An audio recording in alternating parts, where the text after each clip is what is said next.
여러분 안녕하십니까? 환경초대석 녹색을 듣는다의 오혜선입니다. 시청자분들도 녹색성장이라는 말 들어보셨을 겁니다. 녹색성장이란 기후변화와 에너지 위기를 슬기롭게 대처하고 환경과 경제성장 간의 조화를 이루며 그 과정에서 새로운 성장 동력을 창출해 나가는 것을 말하는데요. 우리나라에도 이와 관련된 기관이 있다고 합니다. 바로 녹색성장위원회인데요. 오늘은 녹색성장위원회의 이승훈 위원장님 모시고 말씀 들어보겠습니다.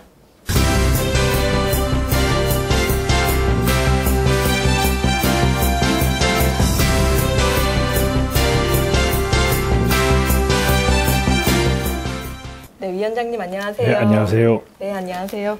우선 인터뷰에 앞서서 환경TV 시청자분들께 인사 말씀 부탁드리겠습니다. 네, 지금 막 앵커께서 말씀을 하셨습니다만은 그동안은 경제 성장에만 몰두하다 보니까 환경을 망가뜨리고 여러 가지 우리 삶의 주변 환경을 악화시키는 이런 효과 부작용도 감수하면서 지내왔는데 산업화가 진행이 되면서 점점 더 오염된 환경을 감당할 수가 없다. 이런 인식이 확산이 되면서 녹색 성장, 환경 오염 없는 성장을 추구해야 되겠다. 이런 시대에 접어들었는데 거기에 문제가 하나 더 발생했습니다.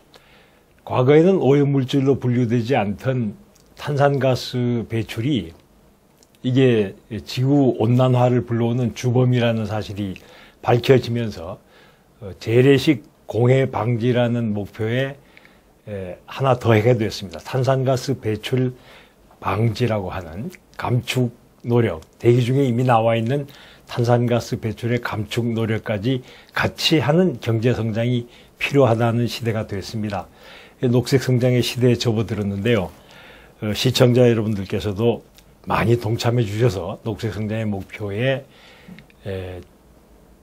우리가 좋은 성과를 거둘 수 있게 되도록 이렇게 당부드리겠습니다. 반갑습니다. 네, 녹색성장위원회 어떤 일들을 하는 곳인지 간단하게 소개 부탁드릴게요. 녹색성장위원회는 가장 핵심 목표가 온실가스 배출을 감축한다는 것입니다. 그렇기 때문에 산업활동에서 에너지 활용에서부터 시작해서 주거 건물의 에너지 낭비를 단속하는 일까지 녹색성장위원회가 수행하는 사업은 정부의 여러 부처에 걸쳐서 다양하게 있습니다. 각 정부 기관이 각 부처가 이제 온실가스 배출 감축 노력을 하는데 이것을 온실가스 배출 감축만 목표로 하는 것이 아니라 부처별로 정책 목표가 따로 있습니다. 그래서 녹색성장위원회는 온실가스 배출 감축이라는 측면에서 각 부처의 활동을 돌아보고 조율하고 해서 국가적인 온실가스 배출 감축 노력을 보다 효율적으로 전개하도록 하기 위해서 만들어진 정부 기구입니다. 네. 네, 그리고 제가 알기로는 녹색성장위원회가 대통령 직속에서 총리 소속으로 바뀌게 된 것으로 알고 있는데요. 그러면서 달라진 점들이 있다면 뭐가 있을까요? 네, 우선 조직이 크게 축소됐습니다. 네. 그리고 예산이 크게 줄어들었습니다. 그래서 이제 녹색성장위원회의 활동이 전 정부보다는 위축될 수밖에 없게 됐는데요. 그러나 그렇다고 해서 국가적인 녹색성장 목표가 변질했다거나 그런 건 아닙니다. 그런 건 아니고 다만 이제 과거에는 녹색성장위원회가 직접 나서서 하던 일들을 해당 관련 부처에 넘깁니다. 넘겨서 부처에서 집중적으로 일을 추진하도록 하고 녹색성장위원회는 그 위에서 좀 조율하고 조정하는 조금 축소된 역할이지만 보다 고급화된 역할로 바뀌었다. 이렇게 말씀드릴 수가 있겠습니다. 네, 일각에서는 녹색위의 축소 등으로 인해 이제 이명박 전 정부 당시 전 세계적으로 홍보했던 녹색성장의 기조가 약해졌다고도 평가가 되고 있는데요.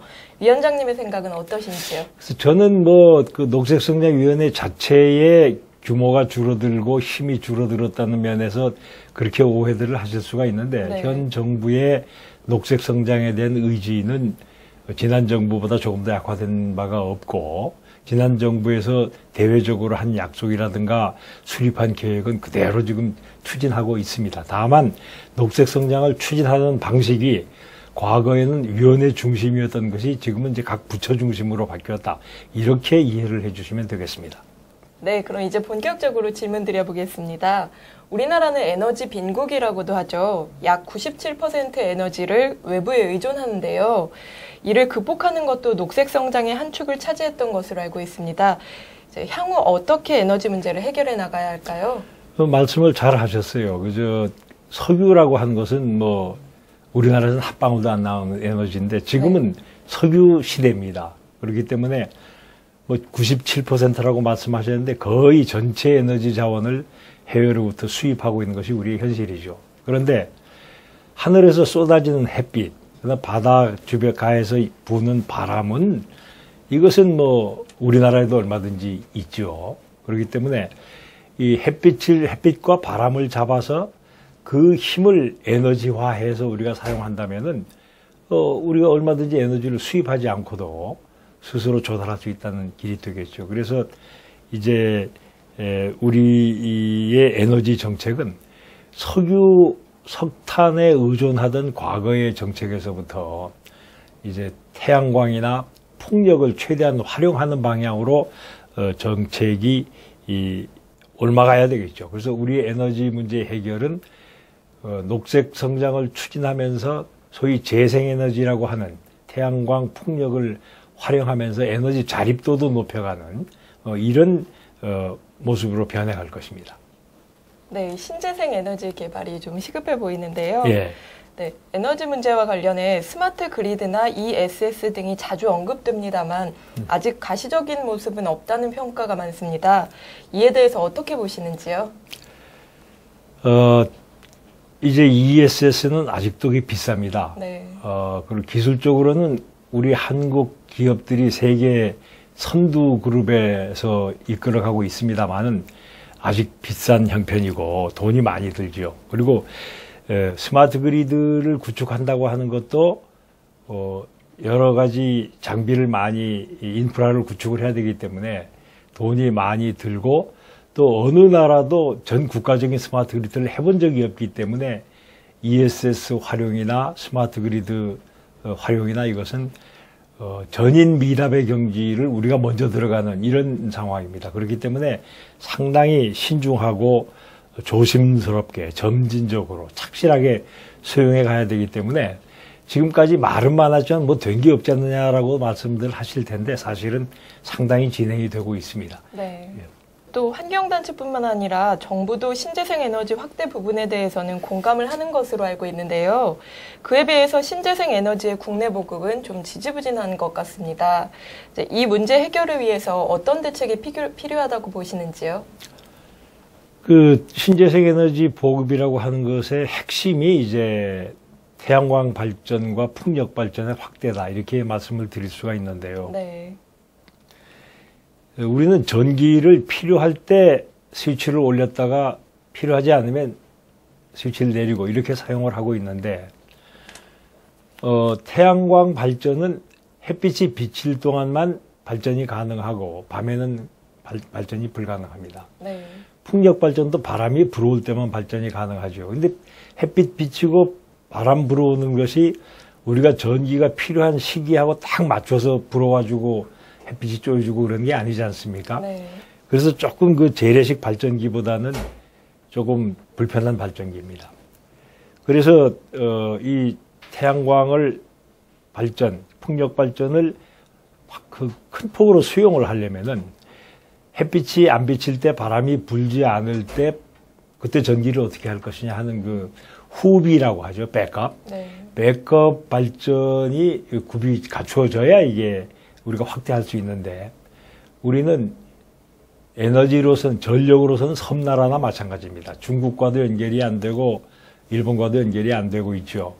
그런데 이제 유럽 같은 나라는 국제적 전기 연결이 돼 있어 가지고 예컨대 독일의 태양광 발전은 밤에는 프랑스의 원전에서 생산한 전력을 끌어다 씀으로써 백업을 할 수가 있는데 우리는 그렇게 할 수가 없습니다. 네. 그래서 유럽의 다른 나라들이나 미국이나 이런 나라보다 태양광 발전과 풍력 발전을 수용할 수 있는 폭이 굉장히 좁습니다. 그것이 이제 우리의 가장 큰 문제죠. 그리고 또 발전 단가가 비쌉니다. 따라서. 그러니까 이 태양광 발전을 우리가 수용을 하려면은 예컨대 태양광 발전한 1kWh의 전기값은 재래식 발전기가 발전한 전기값의 10배 정도 된다고 한다면은 9배 정도의 금액에 손해를 보게 마련이거든요. 그러니까 이 발전 사업자가 그 발전하겠습니까? 안 하려고 하죠. 그래서 그 차액을 보조해 줘야 됩니다. 그 전기값이 너무 싸니까 이 보조해야 되는 부담이 또 엄청나게 비싼 거지요. 그래서 이 신재생 에너지 국내 보급이 지지부진할 수밖에 없습니다. 지금 우리는. 그래서 이것을 해결하려고 하면은 내 생각에 가장 중요한 것은 전기값을 상당히 소비자들이 좀 부담스럽다고 하실 정도로 올려야 된다고 생각을 합니다. 근데 이게 인기가 있는 정책이 아니죠. 네. 그리고 두 번째는 이제 태양광과 풍력 발전의 비중을 높였으면은 발전이 불가능한 시간대를 감당할 수 있는 그 백업 이게 돼야 되는데 그 ESS라고 하는 것이 결국은 배터리입니다. 그 배터리에다가 햇빛이 쪼일 때 충전을 해뒀다가 밤에 빼쓴다는 이런 개념이거든요. 네. 또 가스 발전기가 이제 그런 용도로 또 많이 쓰입니다. 그래서 ESS와 가스 발전을 확대해야 되는데 지금 우리나라의 실정에서 ESS를 도입하면 또 엄청난 비용이 들고 그 전기요금이 또 올라가야 되고 이제 이런 어려운 문제점이 있습니다. 그래서 어쨌든 가장 중요한 것은 전기요금의 현실화는 좋게 얘기하는 게 현실화고 솔직하게 얘기하면 인상 네. 이 불가피한데 시민 여러분들께서 국민 여러분들께서 그런 사정을 잘 아시고 우리가 신재생 에너지를 수용하기 위해서라도 전기값을 좀 더 많이 부담해야 된다는 마음을 좀 이렇게 준비를 해 두셨으면 정말 고맙겠습니다. 네, 참 개발이 되면 좋을 것 같은데 신재생 에너지의 길이 좀 멀고 좀 험할 것 같아요. 험해요. 예. 네. 네, 이를 위해서 이제 정부가 도입한 게 또 신재생 에너지 의무 할당 제도, 즉 RPS라고 하는데요. 예. 자, 하지만 그 비율이 낮다는 비판도 있고 또 과거 발전 차익 지원 제도가 더 낮다는 주장도 있습니다. 네, 위원장님 생각은 어떠신지요? 제 생각에는 발전 차익 지원 제도가 더 낫습니다. 나도 그렇게 생각을 하는데 이제 네. 문제는 아까 말씀드렸지만 그 차익이 워낙 커가지고 정부의 재정 부담이 엄청나요. 그러니까 감당을 못해요. 네. 그러니까 발전 차익 지원 제도를 한다고 그러면은 태양광 발전은 조금밖에 할 수가 없어요.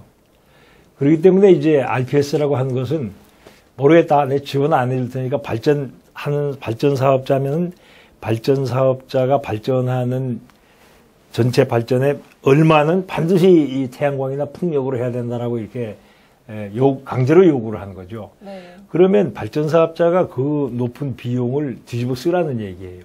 근데 지금 현재 우리나라는 전기요금이 고정이 돼 있지 않습니까?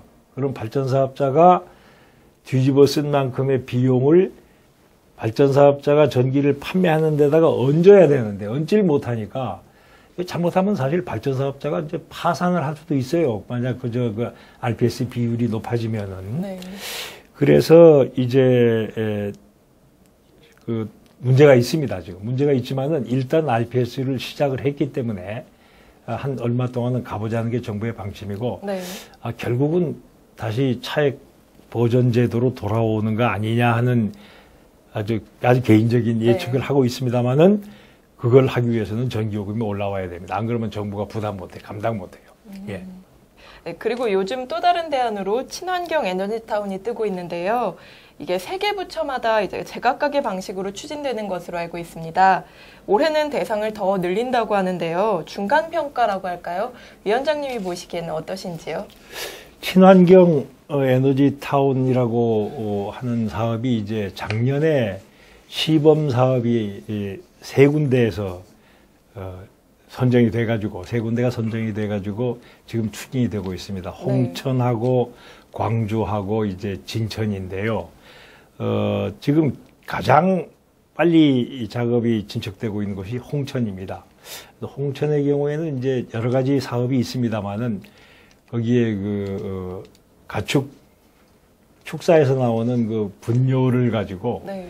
거기서 이제 퇴비도 생산하면서 거기서 발생하는 바이오가스를 가지고 연료로 쓰고 또 태양광 발전도 하고 뭐 이런 식의 사업을 하고 있죠. 광주 같은 경우에는 이제 태양광 발전이 줍니다. 쓰레기 매립장이 그 혐오 지역이죠, 말하자면. 네. 그거를 태양광 패널로 덮어가지고 신재생 에너지 발전을 함으로써 그 쓰레기 매립장에 복이 사나운 이런 그 모습도 없애고 가리고 친환경 에너지도 얻고 하는 이런 사업이죠.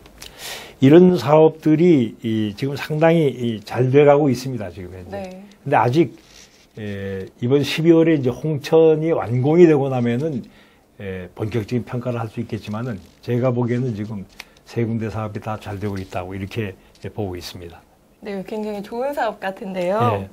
조금 추가로 질문드리자면 이제 부처별로 굳이 나눠서 추진하는 이유가 무엇인가요? 그 쓰레기 가축 분뇨를 재처리해서 퇴비도 만들고 바이오가스를 에너지원으로 활용을 한다고 하는 사업은 아무래도 이제 환경 쪽 그 업무가 많이 관련이 됩니다. 그러니까 환경부에서 하는 것이 좋을 것 같고 쓰레기 매립장에다가 태양광 발전을 설치해가지고 패널을 설치해가지고 태양광 발전을 주로 하는 광주 같은 사업은 그건 아무래도 태양광 발전을 주 업무로 감당하고 있는 산업자원부가 하는 것이 옳을 것이고 뭐 이런 이유입니다. 그래서 각 부처별로 그 부처 업무와 그 사업의 특성이 맞는 쪽에 이렇게 매치를 시켜서 하고 있는데 올해 또 많은 그 지역에서 이제 작년에 그 시범 사업 하는 걸 보고 아직 끝나지 않았음에도 불구하고 많이 신청이 들어왔어요. 네. 그래서 이제 원래 5개 하려고 하는데 너무 많이 원해서 10개를 해서 지금 하는데 그것도 마찬가지로 각 부처별 직무와 관련이 좀 많은 쪽에 이렇게 매치를 시켜가지고서 역시 여러 개의 부처가 경쟁하는 기분으로 이렇게 사업을 추진하고 있습니다. 네, 벌써 마지막 질문인데요. 대한민국의 녹색 성장이 가야 할 방향, 그리고 또 녹색위의 앞으로의 비전에 대해서 듣고 싶습니다. 이 기후변화, 지구온난화의 문제는 우리 한국만 당면하고 있는 문제가 아니라 전 세계가 당면을 하고 있습니다. 네. 그래서 우리만 녹색 성장에 성공한다고 해서 전 지구적 온난화 문제가 해결이 되는 것이 아니고 전 세계가 모두 공동으로 노력을 해야 됩니다. 그런데 이제 한국을 비롯한 한국은 이제 개도국 수준에서 벗어나는 단계에 와 있습니다만은 많은 개도국들은 산업화를 해야 됩니다.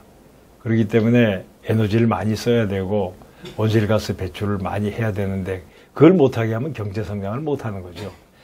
거기서 이제 지혜를 짜내야 됩니다. 녹색 성장이라는 길도 있다.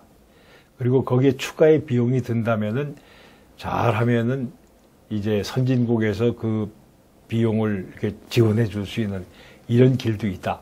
이제 이것을 국제적으로는 이제 한국이 좀 보여주기를 바랍니다. 이게 전 세계의 열망입니다. 선진국은 선진국대로 한국이 그걸 잘할 수 있을 것 같고 한국이 성공을 하면은 많은 개도국들이 용기를 가지고 그 길을 따라올 것 같고 이래서 한국의 녹색 성장은 한국의 녹색 성장만이 아니라 전 세계의 녹색 성장을 이끌어가는 어떤 나침반으로서 기능을 할 수 있는 것이기 때문에 우리는 정말 중대한 사명감을 느껴가면서 이 일을 추진해야 됩니다. 그래서 녹색성장위원회도 우리의 녹색성장을 성공적으로 만들면서 국제적으로 롤모델이 될 수 있는 이것을 비전으로 삼고 녹색성장위원회 활동을 펼쳐나갈까 합니다. 네, 말씀 잘 들었고요. 끝으로 환경TV 시청자분들께 그리고 국민들께 하시고 싶으신 말씀 부탁드리겠습니다. 네, 올해는 이제 올 12월에 파리에서 당사국 회의라고 해가지고 유엔이 주관하면서 전 세계 모든 나라가 모여서 온실가스 배출 감축을 어떻게 할 것인가를 논의하는데, 특히 2020년 이후에 어떻게 감축할 것인가 하는 각 국별 계획을 자발적으로 작성을 해서 제출해가지고 그것을 모아서 글로벌 감축 계획을 한번 모색해보자는 이제 이런 중대한 회의가 있습니다. 그 회의가 끝나고 나면은 이제 결국은 전 지구적으로 감당해낼 수 있는 수준의 온실가스 배출량이 있는데 그 양을 나라별로 할당을 하게 될 겁니다. 그리고 그 할당을 어기는 나라에 대해서는 국제적으로 상당한 제재가 올 수 있습니다. 그래서 우리는 수출을 생명선으로 알고 살아가는 경제인데 글로벌 경제에서 그와 같은 국제적 제재 대상이 되면 절대 안 되죠.